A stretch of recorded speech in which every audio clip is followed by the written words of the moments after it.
ఆంధ్రప్రదేశ్లో అసెంబ్లీ ఎన్నికల హీట్ మొదలైంది. సీఎం జగన్ నుంచి ఎప్పుడు పిలుపు వస్తుందో, తనను తప్పిస్తారేమో, నియోజకవర్గాన్ని మారుస్తారేమో అంటూ వైసీపీ ఎమ్మెల్యేలు, ఎంపీలు బిక్కుబిక్కుమంటున్నారు. ఇప్పటికే 2 విడతల్లో నియోజకవర్గాల పార్టీ ఇన్ఛార్జీలను వైసీపీ ప్రకటించేసింది. కొందరు సిట్టింగ్లను పక్కన పెడితే మరికొందరు నియోజకవర్గాలను మార్చారు. ఇంకొందరి వారసులను తెరపైకి తెచ్చారు. ఇక రానున్న అసెంబ్లీ ఎన్నికల్లో ఎమ్మెల్యే అభ్యర్థులుగా ఈ ఇన్ఛార్జీలే బరిలోకి దిగే ఛాన్స్ ఉంది. సిట్టింగ్ ఎమ్మెల్యేలు, ఎంపీల్లో కొందరిని అటు ఇటుగా మార్పులు చేసిన జగన్ మరికొందరికి మొండి చేయి చూపారు.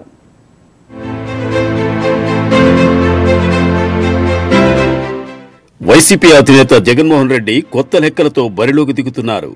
మరోసారి విజయమే ఏకైక లక్ష్యంగా సామాజిక సమీకరణాలకు ప్రాధాన్యత ఇస్తూ అభ్యర్థులను ఖరారు చేస్తున్నారు. టీడీపీ బలం పెరిగిందని వార్తలొస్తున్న సీట్లలో ఊహంచని మార్పులు చేస్తున్నారు. మొత్తం 175 అసెంబ్లీ స్థానాలకు గాను 60 నుంచి 70 స్థానాల్లో మార్పులు చేశారు. కొందరు ఎంపీలను ఎమ్మెల్యేలుగా, కొందరు ఎమ్మెల్యేలను ఎంపీలుగా బరిలోకి దింపేందుకు సిద్ధమయ్యారు. తొలి జాబితాలో 11 మంది అసెంబ్లీ ఇన్ఛార్జీలను ప్రకటించిన జగన్ రెండో జాబితాలో 3 ఎంపీ స్థానాలు, 24 అసెంబ్లీ స్థానాలకు ఇన్ఛార్జీలను ప్రకటించేశారు. ఈసారి 30 మంది కొత్తవారు ఎమ్మెల్యేలుగా పోటీ చేయనున్నట్లు తెలిసింది. ప్రస్తుత ఎమ్మెల్యేల్లో 15 మంది వరకు ఎంపీలుగా వెళ్లనున్నారు. ప్రస్తుత ఎంపీల్లో 2-3 మినహా మిగిలిన వారంతా ఎమ్మెల్యేలుగా పోటీ చేయనున్నారు. మొత్తానికి తాడేపల్లి కార్యాలయం కేంద్రంగా గెలుపు గుర్రాల ఎంపికను జగన్ పూర్తి చేశారు. చాలా చోట్ల సిట్టింగులకు షాక్ ఇచ్చారు. అనకాపల్లి ఎమ్మెల్యే ఐటీ మంత్రి గుడివాడ అమర్నాథ్కు టికెట్ నిరాకరించారు. మరో మంత్రి చెల్లుబోయిన వేణుగోపాలకృష్ణను రామచంద్రాపురం నుంచి రాజమండ్రి రూరల్కు పంపించారు. విజయవాడ సెంట్రల్ ఎమ్మెల్యే మల్లాది విష్ణును తప్పించారు. మాజీ మంత్రి వెల్లంపల్లి శ్రీనివాసరావును విజయవాడ వెస్ట్ నుంచి సెంట్రల్కు తరలించారు.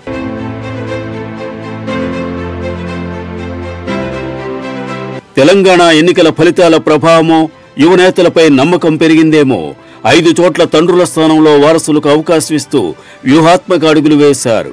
తిరుపతిలో భూమన కరుణాకర్ రెడ్డి తనయుడు అభినయ్ రెడ్డికి, చంద్రగిరిలో చెవిరెడ్డి భాస్కర్ రెడ్డి కుమారుడు మోహిత్ రెడ్డికి, మచిలీపట్నంలో పేర్ని నాని కుమారుడు కృష్ణమూర్తికి, గుంటూరు ఈస్ట్ ఎమ్మెల్యే షేక్ ముస్తాఫా కుమార్తె షేక్ నూర్ ఫాతిమాకు, రామచంద్రాపురంలో రాజ్యసభ సభ్యుడు పిల్లి సుభాష్ చంద్రబోస్ తనయుడు సూర్యప్రకాష్ కు ఛాన్స్ ఇచ్చారు. బళ్ళారి మాజీ ఎంపీ శాంత వైసీపీలో చేరగానే హిందూపురం లోక్సభ ఇన్ఛార్జిగా నియమించారు.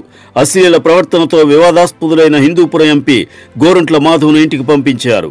నెల్లూరు ఎంపీగా రాజ్యసభ సభ్యుడు వేమిరెడ్డి ప్రభాకర్ రెడ్డి పోటీ చేయడం దాదాపు ఖాయమైంది. గూడూరు ఎమ్మెల్యే వరప్రసాద్కు ఎమ్మెల్సీ హామీ ఇచ్చి అక్కడి నుంచి ఒక మాజీ అధికారిని బరిలోకి దించాలని జగన్ ఆలోచిస్తున్నారు. Nellore city sitting MLA Anil Kumar కు మళ్లీ టికెట్ ఖరారైంది. అక్కడి నుంచి టీడీపీతో పొత్తులో భాగంగా జనసేన పోటీ చేసే అవకాశం కనిపిస్తోంది. తొలి జాబితాలో ఎస్సీ ఎమ్మెల్యే కొండేటి చిట్టిబాబును పక్కన పెట్టేశారు. మరో ఎస్సీ ఎమ్మెల్యే గొల్ల బాబురావు స్థానంలో రాజా ఎమ్మెల్యే కంబాల జోగులను తీసుకొచ్చారు. బాబురావును రాజ్యసభకు పంపుతారని పీఎంఓ వర్గాలు చెబుతున్నాయి. ఎమ్మెల్యేకే కాదు, మంత్రులకు స్థానచలనం తప్పడం లేదు. ఉషశ్రీ చరణ్ ను కళ్యాణదుర్గం నుంచి పెనుగొండకు, అనంతపురం ఎంపీ తలారి రంగయ్యను కళ్యాణదుర్గం అసెంబ్లీకి మార్చారు.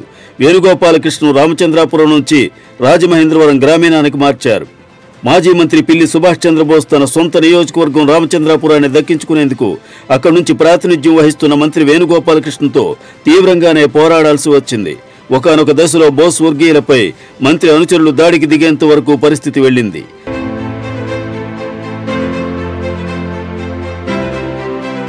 తనకు లేదా తన కుమారుడికి టికెట్ ఇవ్వకుంటే రాజ్యసభ ఎంపీ పదవికి రాజీనామా చేసి స్వతంత్రంగా పోటీ చేస్తానని బోస్ హెచ్చరించడంతో వైసీపీ అధిష్టానం దిగొచ్చింది.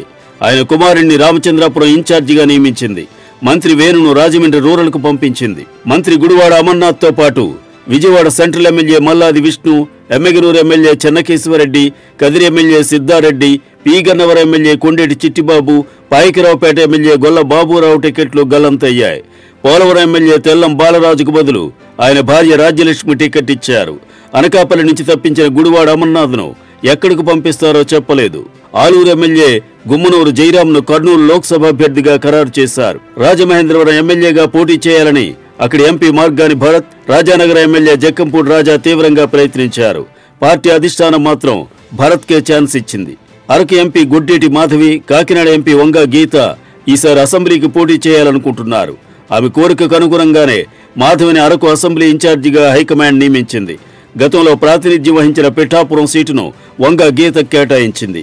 పాడేరు ఎమ్మెల్యే భాగ్యలక్ష్మిని అరకు లోక్సభకు పంపించింది. 2019 ఎన్నికల్లో ప్రకాశం జిల్లాలో టీడీపీ 4 స్థానాలకే పరిమితమైంది.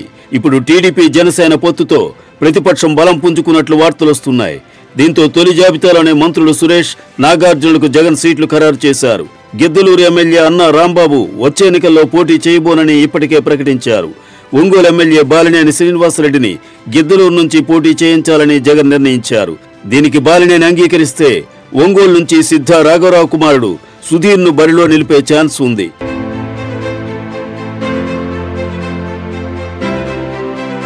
ఎంపీ మాగంటి శ్రీనివాసరెడ్డి కుమారుడు రాఘవరెడ్డిని కనిగిరి నుంచి పోటీ చేయించేందుకు కసరత్తు జరుగుతోంది. ఒంగోలు ఎంపీ సీటుకు బీసీ వర్గానికి చెందిన బుర్రా మధుసూదన్ పేరును పరిశీలిస్తున్నారు. పెనుగొండ ఎమ్మెల్యే శంకర్ నారాయణ స్థానికంగా తీవ్ర వ్యతిరేకతను ఎదుర్కొంటున్నారు. ఆయనకు టికెట్ ఇస్తే సహించబోమని దిగువ స్థాయి నాయకులు హెచ్చరించారు. అయితే శంకర్ నారాయణ సామాజిక వర్గం ఓట్లు అనంతపురం జిల్లాలో ఎక్కువగా ఉండడంతో ఆయనను పక్కన పెడితే ఇబ్బందులు తప్పవని గ్రహించిన పార్టీ అధిష్టానం అనంతపురం లోక్సభ ఇన్ఛార్జిగా నియమించింది. ఎమ్మెల్యేగా ప్రజా వ్యతిరేకతను ఎదుర్కొంటున్నారంటూనే వారిలో కొందరిని లోక్సభ ఇన్ఛార్జీలుగా నియమించడంపై పార్టీ నాయకులు ఆశ్చర్యం వ్యక్తం చేస్తున్నారు. పెనుగొండ ఎమ్మెల్యే మాజీ మంత్రి ఎం శంకర్ నారాయణను అనంతపురం లోక్సభ ఇన్ఛార్జిగా నియమించారు.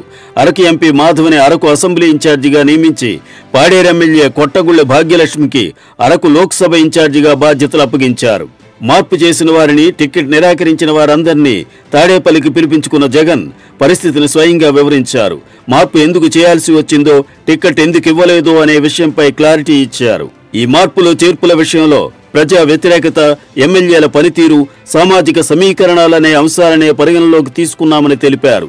నియోజకవర్గంలో బలంగా ఉన్న సామాజిక వర్గానికి చెందిన నాయకుడికే ఛాన్స్ ఇచ్చారు. ఈ క్రమంలో ఎస్సీలు, వెనుకబడిన వర్గాల స్థానాల్లోనే ఎక్కువగా మార్పులు జరిగాయనే టాక్ వస్తోంది. జగన్ ఒకటి తెలిస్తే పరిస్థితి మరో విధంగా మారుతోంది. ఇన్ఛార్జీల నియామకం, ఎమ్మెల్యేల అభ్యర్థుల మార్పుపై సిట్టింగ్ ఎమ్మెల్యేల్లో ఆగ్రహజ్వాలలు చెలరేగుతున్నాయి. గ్రాఫ్ పడిపోయిందంటూ, ప్రజా వ్యతిరేకత తీవ్రంగా ఉందంటూ తమకు మొండి చేయి చూపడంపై మండిపడుతున్నారు. వైసీపీకి ఎదురుగాలి వీస్తోందన్న సర్వే రిపోర్టులతో ప్రజా వ్యతిరేకతను ఎమ్మెల్యేలపైకి బదిలీ చేసేందుకే వారితో బంతాట ఆడుతున్నారని విపక్షాలు ఆరోపిస్తున్నాయి.